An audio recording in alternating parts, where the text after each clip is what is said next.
श्री गणेशाय नमः। हर हर महादेव। क्रम कार्रवाई विभूति नारायण पांडे, शास्त्री, महामाया नगरी, अंबिकापुर, छत्तीसगढ़। गीता ज्ञान चैनल में आप सबों का हार्दिक स्वागत है। माताओं एवं बहनों एवं प्रिय साथियों, आप लोग कैसे हैं? आशा करता हूं कि आप सब अच्छे से होंगे और अच्छा से होना भी चाहिए। तो आज मैं भगवान श्री गणेश और माता सरस्वती के चरण कमलों का वंदना करता हुआ अपनी कक्षा को प्रारंभ करता हूं। तो प्रिय साथियों, आज हमारी जो कक्षा का विषय है वह है कुंभ राशि सोने के रथ पर हीरे की सवारी। तो कुंभ राशि में जन्मे मेरे दीन बंधुओं एवं मातृदेवी शक्तियों, नौजवानों, आप सबों को अपने ही चैनल गीता ज्ञान में मैं हार्दिक अभिनंदन करता हूं।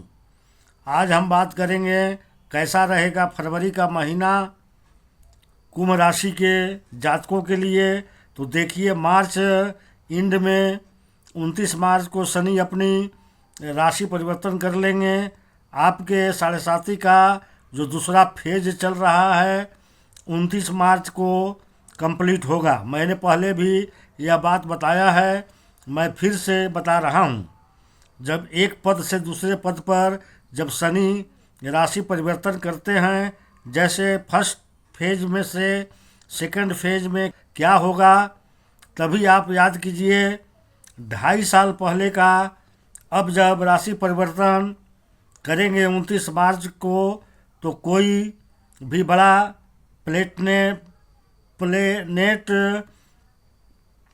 जब ट्रांजिट करता है तो 45 दिन पहले उसके इम्पैक्ट दिखने लगते हैं। आपको 29 मार्च का मतलब हुआ कि मिड फरवरी से ही आपको कुछ परिवर्तन दिखने लगेगा, जो परिणाम आपको देने वाले हैं। और जाते हुए शनि आपको, क्योंकि ये मूल त्रिकोण से जा रहे हैं, तो जाते समय आपको आशीर्वाद वरदान कुछ अच्छा निश्चित रूप से दे करके जाएंगे। अब सवाल ये है कि क्या अच्छा और क्या बुरा होगी। आपको यह मैं कहना चाहता हूँ, ये तो इस बात पर डिपेंड करेगा कि शनि का प्लेसमेंट आपकी अपनी राशि में, आपकी कुंडली में कहाँ पर है। यदि आपकी कुंडली में मूल त्रिकोण में है अपने या मित्र राशि में है, तो बहुत गजब फल दे जाएंगे, बहुत अच्छी फल दे जाएंगे। अगर खराब स्थिति में है तो उसके लिए भी आप तैयार रहिए, आपको भी फल मिलने निश्चित है। तो राशि तो शनि रहेंगे इस पूरा माह आपके फर्स्ट हाउस में, और 11 फरवरी को बुध आ जाएंगे और 13 फरवरी को बुध आ जाएंगे, तो बुध आदित्य योग भी बनेगा। अब शनि और सूर्य पिता पुत्र होते हुए भी शत्रु हैं, ये आप सभी कोई जानते हैं। लेकिन फर्स्ट हाउस में सूर्य कारक है, क्योंकि फर्स्ट हाउस में मेष राशि आती है काल पुरुष की कुंडली में, और मेष में सूर्य उच्च के होते हैं। क्या पिता पुत्र के द्वंद्व में पिता की विजय होगी? तो पिता पहले ही सारे नक्षत्रों के स्वामी, पहले तो ऊपर से राजा, और यहाँ इस घर में महाबली होंगे। और जब सूर्य और बुध दोनों बुधादित्य योग बनाएंगे तो आपका तो प्रकाश बढ़ेगा, कोई रुके हुए काम इस समय बनेंगे। शनि भी कुछ देंगे।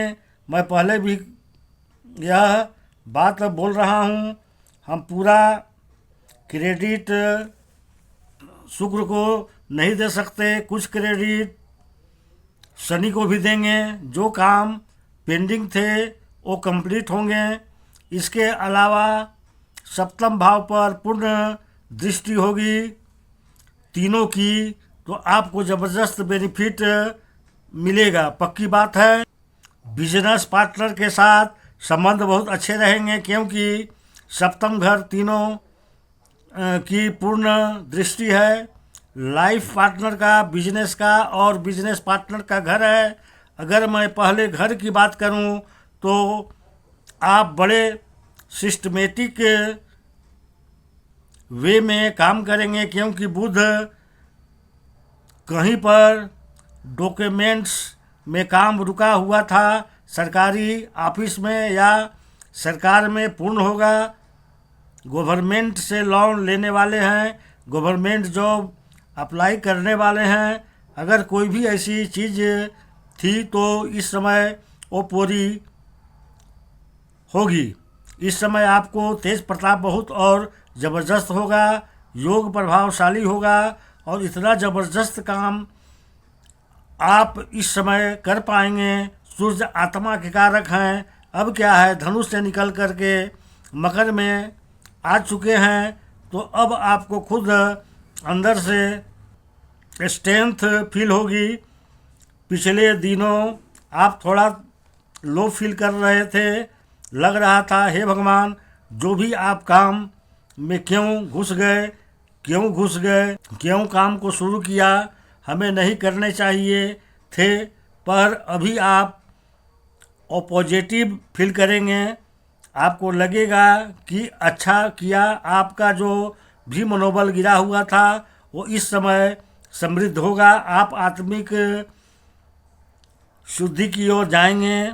आपको अपने मैनेजमेंट स्कीम पर गर्व होगा। अब पता चलेगा कि जो भी मैनेजमेंट आपने 2-2.5 साल में किया था वो फाइनेंस का था, वो बिजनेस का था, जॉब में था या परिवार को लेके अपने हेल्थ को लेकर चिंतित था।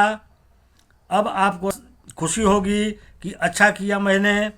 बात करें दूसरे भाव की, तो दूसरे भाव में राहु और शुक्र हैं। शुक्र यहाँ उच्च के हैं। दूसरा भाव धन के संचय का भाव है, दूसरा भाव कुटुंब का भाव है, दूसरा भाव आपके वाणी का भाव है और आपके खान पान का भाव है।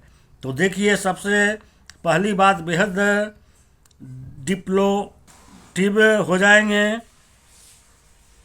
मुस्कुराकर दुश्मन के घर से काम निकाल कर लाएंगे। दुश्मन को पता भी नहीं चलेगा कि कब वो लुट गया। देखिए, अष्टम भाव गुप्त रहस्यों का है, यहाँ पूरी राहु और पर शुक्र की है। आप कुटुंब के अंदर भी राहु, छल कपट, अभिलाषाएं, कोई लिमिट नहीं, कोई बाउंडेड नहीं। ये समय ऐसा होगा जब आप पहली बात धन का संचय, धन का आगमन और ऐसे सोर्सेस से आगमन जिसे आप ने सोचा भी नहीं था, क्योंकि अष्टम की पूर्ण दृष्टि और अष्टम पूर्ण में पूर्ण रहस्य ग्रह है और राहु भी अचानक के कारक हैं। कुटुंब में कुछ शुभ अचानक घटनाएं होगी। शुक्र उच्च के हैं। किसी का जॉब, किसी की शादी का फिक्स होना, कोई कंस्ट्रक्शन, कुछ ज़मीन जायदाद खरीदना, कोई प्रॉपर्टी खरीदना या कुछ भी अच्छा इन्वेस्टमेंट, गजब समय होंगे। लेकिन एक बात जो है, राहु 100 गलत रास्ते दिखाएंगे, उससे बचना आपका काम है। अगर बच गए राहु के छल से तो मज़ा आ जाएगा। कोशिश कीजिएगा कि सही रास्ते से काम हो जाए। तीसरे भाव मेष राशि की है, जिसके स्वामी हैं मंगल, इस समय मिथुन में हैं।